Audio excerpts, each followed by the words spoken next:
Good morning and welcome to the VSA Capital 5 Minute Morning Miner. It's Monday, March 21st. It's a beautiful sunny morning and it's going to be a mini warm wave, whatever you want to call it this week. It's going to be nice weather.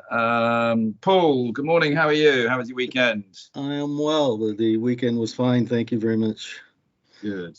Right, the war carries on. I've lost track of what day we are, but I think it's day 26 or something. We're into the fourth week of it. Clearly confusing everything. But let's talk about a couple of corporate clients first. Tungsten West, they've broken ground to put in their X-ray sorters, haven't they, Paul?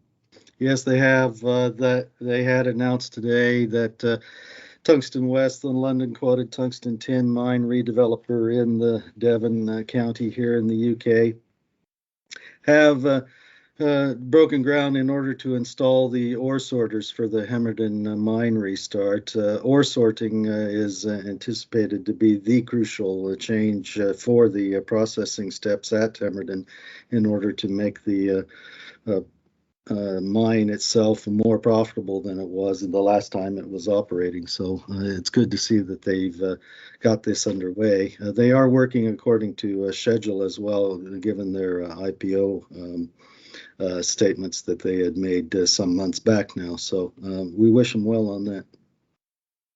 Yeah, be careful how you say that. Well, I think that there's, a lot of things are slipping at the moment. And obviously, costs and things have changed dramatically since the IPO. So there's been a lot of change since the IPO. We need an update, actually, really, before we really can nail that one down. But the stock, whatever, however you look at it, 6.5p, way too cheap. IPO is at 60p, so we still are ahead of the IPO price, but this is too cheap considering what's happening, particularly with the tin market as well. Now, another corporate today is Pix Resources, where they put in through a huge increase in the price of zircon today. I think it's about the fifth increase in the last 12 months as well. Yes, that's right. It is the biggest one yet, the price increase yet, $795 a ton, which brings the concentrate selling price up to US $3,100 a ton. And they've marked it simply because the orders are that strong for zircon concentrates with no sign of any let up yet out of China. So we recently dual listed that one. We're doing a conference video at 11 o'clock today. Still not many holders in the London market, but it's not too late to look at it. What else we got, Paul? We've got a bit of news out on Greatland Gold. There's a lot of retail investors in that one. Interims, I think, today.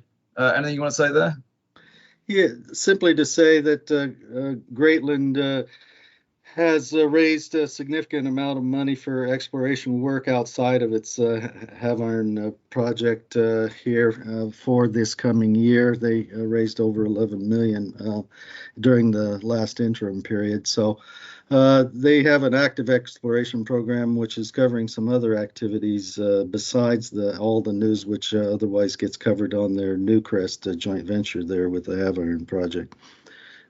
Everything seems to be moving fine, and they've made some significant management appointments in the interim period as well.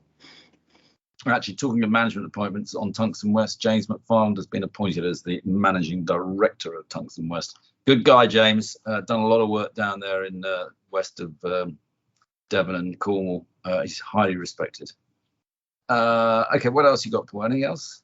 Ariana Resources, the AIM-quoted gold-silver mine operator in Turkey with exploration programs for copper in Cyprus. They are going to proceed with the London listing of the Cyprus copper subsidiary Venus Minerals, and that is based upon a compliant resource at the Apliki copper mine, where the due diligence has now been completed on that resource.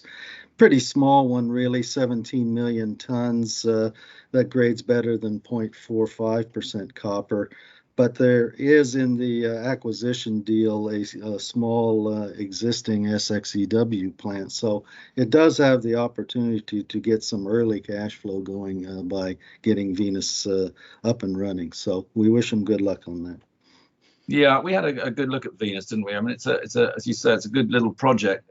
Little is the problem, so I hope they don't get caught out with AIM listing rules, because it could be an issue there. I see they've got Tavira and Beaumont Cornish. I obviously think they can get away with it.